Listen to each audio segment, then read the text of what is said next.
Hello and welcome back to Shakesyear. We are working on Pericles, and today we get to hear from King Simonides, I think would be a decent-ish or close enough-ish pronunciation. It's Simon with Ides at the end of it, and I'm guessing it's not Simonides, I'm guessing Simonides.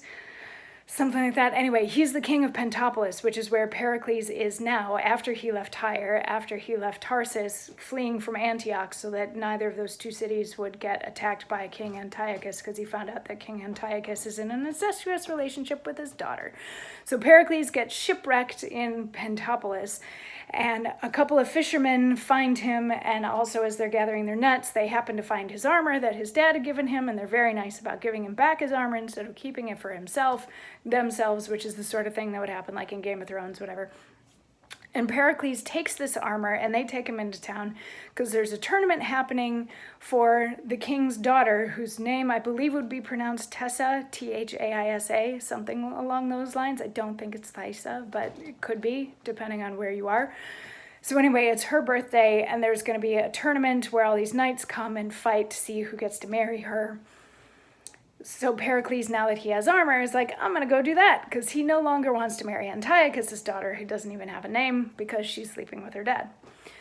So Act 2, Scene 2, we get like the parade of knights, and this is from the perspective of the king and his daughter. As all the knights are coming and presenting themselves, she's saying, this is knight so-and-so from such and such a place, this is his sigil, and this is knight so-and-so from such and such a place, this is his sigil, blah, blah, blah. Moving on, Pericles is like the sixth knight to go past, and they don't recognize his sigil, and his armor looks like crap, and they're like, who's this clown? Okay, fine, he can fight. But then as he goes off to fight, you can hear the people are cheering for him, and that's the end of Act 2, Scene 2. Very exciting scene. Act 2, Scene 3, we're at the feast after the fight. And all of the knights are there, nobody has died. All of the knights are there, and they're sitting down to dinner.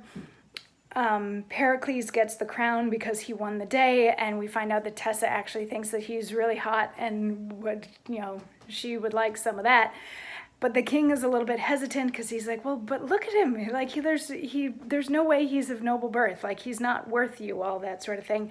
And so they have him sit like over there, even though he won the day. He doesn't get to sit with the king. He has to sit like over there.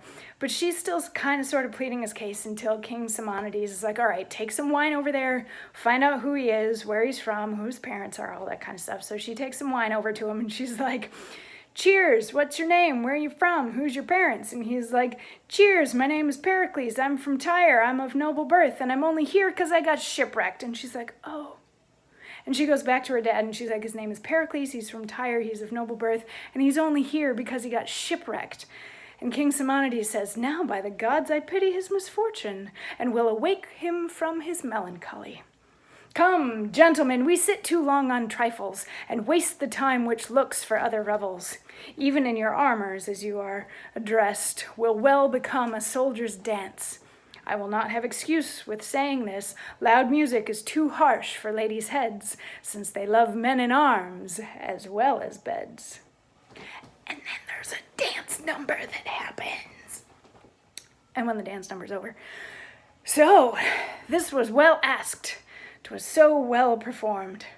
Come, sir, here's a lady that wants breathing too. And I have heard you knights of Tyre are excellent in making ladies trip, and that their measures are as excellent. So it's kind of a weird speech, and like I wouldn't recommend this one necessarily to use as like a monologue if you're auditioning for something. There's a lot of those in this project, but it's 12 lines or more, so we're gonna go with it. So what happens is when he finds out that Pericles got shipwrecked here, he feels bad for him, and it's like, all right, we'll do things to cheer him up. So he gets everybody to do a dance because it's a party. They all do a dance, and then he's like, that was great, and Pericles, come meet and chat with my daughter. And they exchange like 2 sentences, and then the king is like, all right, that's enough partying for today, and we'll talk about who gets to marry her some other time. And that's the end of Act 2, Scene 3.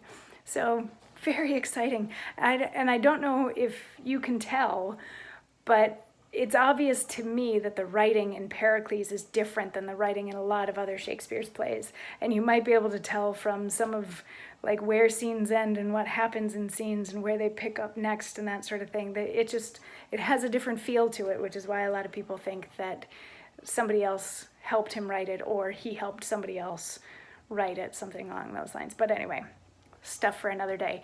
Come on back tomorrow, when we will keep going with Pericles. We're going to get to check in and see what's happening in Tyre along the way. And then in just a couple more days, we have the 1000th episode, and there's going to be a special bonus video. So don't forget to keep an eye out for that too. And I will see you tomorrow for more. Mwah.